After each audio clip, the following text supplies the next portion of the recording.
amazing. Woo! Please welcome your next comedian, Socrates.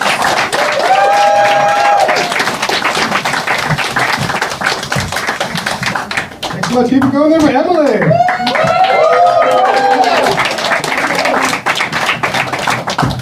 Second to sort of adjust this whole situation here. Who's having a great 2022?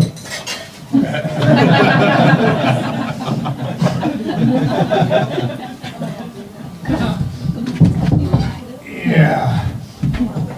So yeah, I am an American. Thanks, appreciate that. One of them here doesn't help me out. Thanks, Joy. Trying to help each other at least, you know. You guys must watch the news or something. Is that it? Yeah. I stopped back in 2016. If you're wondering, I've been doing this thing this year called the Arc of My Arm. Back in March, I had to learn a new Dutch word. I was taught unintentionally the word aangereden, which unfortunately means to get slammed into. Using my sentence, ik ben aangereden door een scooterklootzak. Which means I got ran into by an asshole on a scooter. And it's good. Recently, I've been able to use it to my advantage. I've been online, pretending to be a young girl, an underage girl, you know, just in case there's, you know, perverts out there. I'm not going to point anybody out of this room, but I've heard. That way, if anybody propositions me, you know, and they know I'm an underage girl, they say, hey, you know, do you want to see my gash? They say, yes, I just show them this thing. Yeah. So basically, after the scooter slammed into me, I did a little flippy, spinny thing. Like, I was halfway to an Olympic gold medal, but I did not stick the landing. No, thank you, appreciate that. I landed not like a young gymnast, I landed like an old man about to break his arm. So I got a 10 for 10 for that, and you know, I asked the guy, because basically a car drove onto the bike path, and then a scooter also drove onto the bike path, but he was looking at the car, not looking where he was going, so he came across on my side, came across a blind corner, and there he was, and I tried to explain to him, I said, you know, the car you should drive on a bike path, it's for bikes, and the scooter should be watching where you're going. But he didn't have a lot of time, so all I could say was, ah!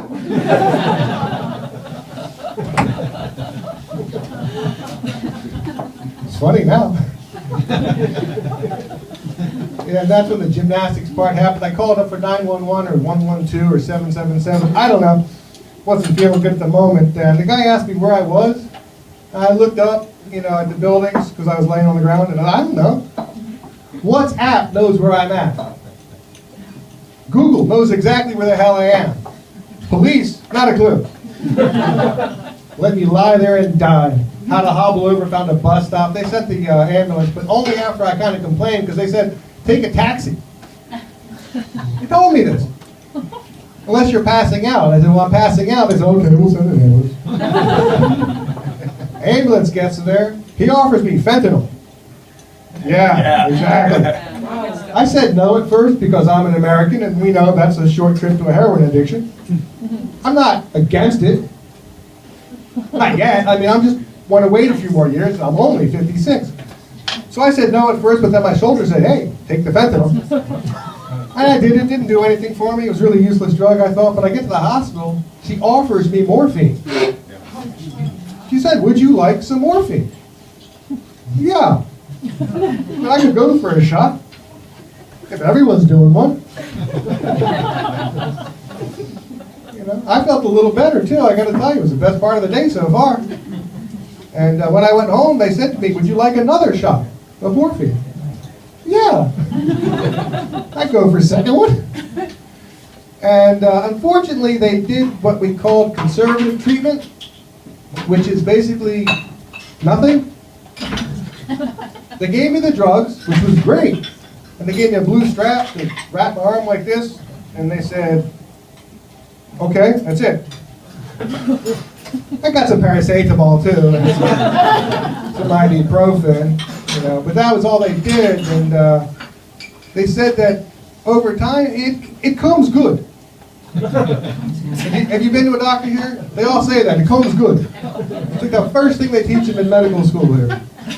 Tell them it comes good. It buys you a little time. And so it did. I thought, okay, it'll come good. I go home, you know, and I'm supposed to like keep practicing it, so I'm like in my window doing this to try to keep the shoulder from freezing up, because God forbid that happen. And I see my neighbors coming by, wave to them, and I get this really bad vibe from them. Turns out they thought I was a Nazi.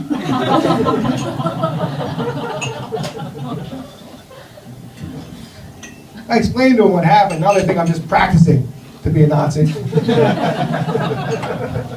Not at all helpful. You know, the Dutch are similar to Germans in a lot of ways, but the Dutch are not, you know, the Dutch are not Germans, you know, and they insist on that, you know. And of course, the biggest difference between the Dutch and the Germans is the fact that the Dutch are not German. Right. That's about it. You know what I mean? Who's responsible for Anne Frank's death? It's a gray area, at least a little bit. But you've got German efficiency, which is like they would have fixed me, sent me back to work. Action! It has its advantages, you know? I'd be healthier. But I've had Dutch efficiency put onto me, which is, they did nothing. In their defense, it's financially efficient. Wasn't helpful, but it was efficient. So I complained to the doctor. I said, you know, this isn't good. He said, Helaas appendicus. Which, if you don't know, is a Dutch saying they really like, because it rhymes. It means, oh well, peanut butter? It's not helpful. It's not useful. Worse is a medical diagnosis. But it does rhyme. I have to admit that. Helaas appendicus does at least rhyme. The Dutch love a good rhyming one. My favorite rhyming Dutch saying that makes even less sense is noken in de koken. Which you'll agree with me is a Dutch saying for some strange reason. I guess because it does in fact rhyme. It means, if you don't know, sorry for this, fucking in the kitchen. It's literally what it means. I don't know how to use it in context. I've asked. The closest I've been able to find out is, why is Dutch food so bad?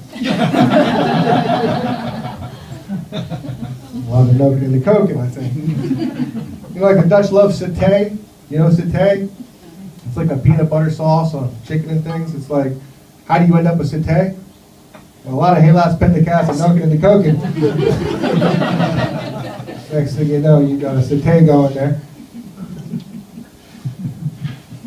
But, yeah, so when I said to the guy about my arm not really working well, you know, because I pointed out the whole Nazi problem, and, you know, I said, you know, it comes good, but the thing is this, Doc, it's not coming good, you know? I mean, I have erectile arm dysfunction, and the first step to coming good is getting it up. And I can't do that at this point, so...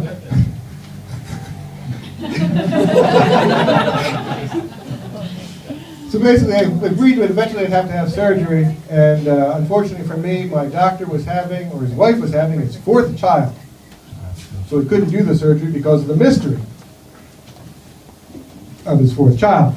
And of course, he gets medical thing off, so basically, it took him forever to do it, and finally they did surgery on the 2nd of November. And unfortunately for me, the arc of my arm went down to my leg, and in the end I can't walk because I took bone off my knee and marrow out of my leg, and there's a Dutch word to explain my situation, and that word is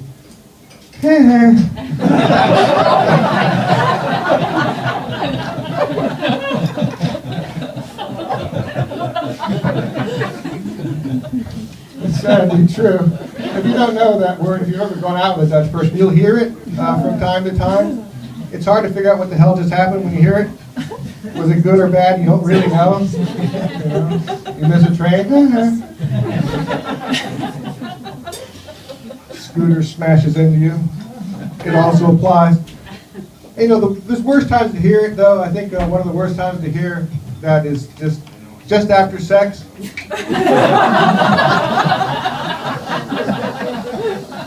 That was pretty good, huh? Is that me or you? Or? Still better than hearing it before sex. Just saying. Yeah. So I've come down to the conclusion that there's no devil. You know, that people always talk about the devil is trying to scare you when you're a kid. You know, like a friend of mine believes Led Zeppelin sold their soul to the devil. I don't think there's a devil, because, you know, I've tried, you know. I mean, they say you sold your soul to the devil. How? I'm game. I'm open to it, you know. And this is a buyer's market now, because my expectations have gone way down. You know, there was a time I would have haggled for my soul. Now I'd happily trade it for just a little bit of betterness. You know, very religious people here. I understand that. So I don't get religion. You know, I was born a baptized Greek Orthodox, but it's really no big deal. They put me in a bowl. Priest poured olive oil over me. Yeah, honestly, I could have been a salad. So I really don't know much about religion, because that doesn't teach you very much. But I'm an American, so we have the religious cartoons, as you'll vouch for me. So I learned the gist of it. You know, I realized that, you know, God knows everything, because God made everything, because God has a plan for everything. So why would you pray? Right? I mean, if you believe that, what are you praying? You're saying, hey, good job? Or are you nagging God? I don't get it. You know, once a week seems enough. 5 times a day. Insanity. I just don't know what you would say to God. I mean, God knows little Jimmy broke his leg. God made him clumsy as hell. Why? Apparently because of God's plan. I don't know what the plan is, but, you know, God has a plan for me. I'm not impressed with. Best I can do with is bitch on stage. Don't blame me. Blame God. Yeah. All right, you're still religious. I get it. I was seeing a psychiatrist type because it's included in my insurance. Seemed like a good reason. I had nothing to do. I like an audience. She has to laugh, or at least agree, or at least kind of. Yeah. She told me I was a nihilist. I read it in the report. I was kind of impressed. You know, I didn't know I had achieved that level of lack of caring. Clinically nihilist. You know, I appreciated it. You know, the thing is, I didn't really believe it. I appreciate that. If you don't know a nihilist, they don't believe in anything. He knows what I'm talking about. It's a man who owns a bar. He's heard a lot of stuff in his life. So. But I don't believe in people anymore. Well, we're all figment of my imagination, I think. As far as I know, I'm still laying out there next to that eye. But a friend of mine, he's also a nihilist, but he bought himself a dog, and he names his dog Karma. But it's a male dog. So when people find out the dog's name, invariably they'll say, hey, Karma's a bitch. He says, no, man, Karma's just a dog. You're a sexist. Yeah. So I've been home for the last month, trying not to walk. So this is fun to be outside in the world, seeing people. It's a bit of hallucination, but nonetheless, I don't believe in any of it. So like I say, anybody old here? We have one father. How old are you, sir? Go ahead. 51. 51. Fuck you. I'm 56. I was hoping. So you'll find out in life is like an arc. How are we doing on time, by the way? I have no idea. And life's sort of an arc. I'm finding that as you get older, you can look back on your healthy parts of your fun life, and now you've got this part. This is a great part of it, by the way. Thank you. And it's like when I was younger, my personal emoji was the rhinoceros. You know, a little fat, but strong. You know, powerful. Now I've gotten older, and now I feel more like the elephant. Fatter, slower. My trunk's just dangling away. Great memory. Not so much now, but yeah. Thanks for that. If I had a great memory, I wouldn't have gotten thrown off just then. But it's like, so to me, you know, I used to think of him as Mr. Johnson, Willie to his friends. And as I've gotten older, I've realized that it's not necessarily a name, it's also a question. Willie. Yeah, or won't he? Willie? Willie! But so I've been living in the Netherlands about 13 years, and I do really love this place because there's so few Dutch people and so many of us from outside of the Netherlands. This is the Republicans' worst nightmare, by the way. You know? But I love this place. You guys are great, and the language itself is weird, obviously. You said you were from Kazakhstan, which is pretty cool. What's your word for favorite thing? Like in America, our favorite sweetie little honey pie, sugar buns, city. It's something sweet. If you love it, you have to make it fat and kill it. What do you call your favorite little loving thing? That's painful. That's painful. See, but that's not true though, because in the Netherlands, their word for this is schatje. Now, schatje, I don't find that to be the sweetest word. You know, how do you come up with that? Every other sound was available, you know? They went with schatje. How do you put your baby to sleep? Schatje. Seems counterproductive if you ask me. I prefer the word oudje, which is a little onion. Oudje. Ow is a great sound for the Dutch because if you try to learn the sound of these languages, you can get them to try to help you, and you do ow, but you say, no, it's ow. Ow. You get a bunch of them around you, all be ow. It's like having your own school of Dutch fish.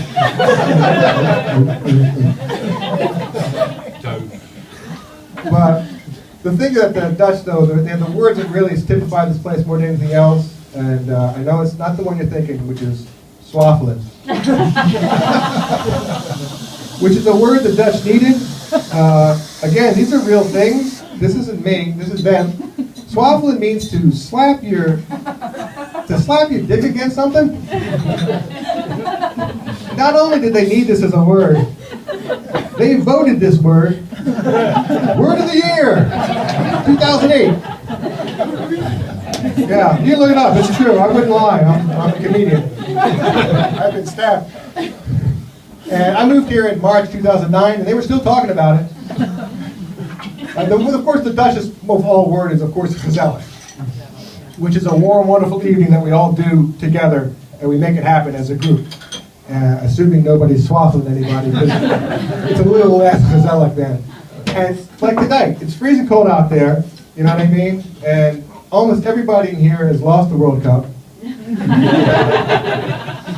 And you all understand the word ha-ha a little bit more. But it's gezellig as hell, isn't it? Yeah. Woo! Give yourselves a Greek round of applause. My name is Socrates. This has been a hell of a lot of fun. Thanks so much. We'll see you in a quick break. If you're outside, take a break. See you after that. Thanks.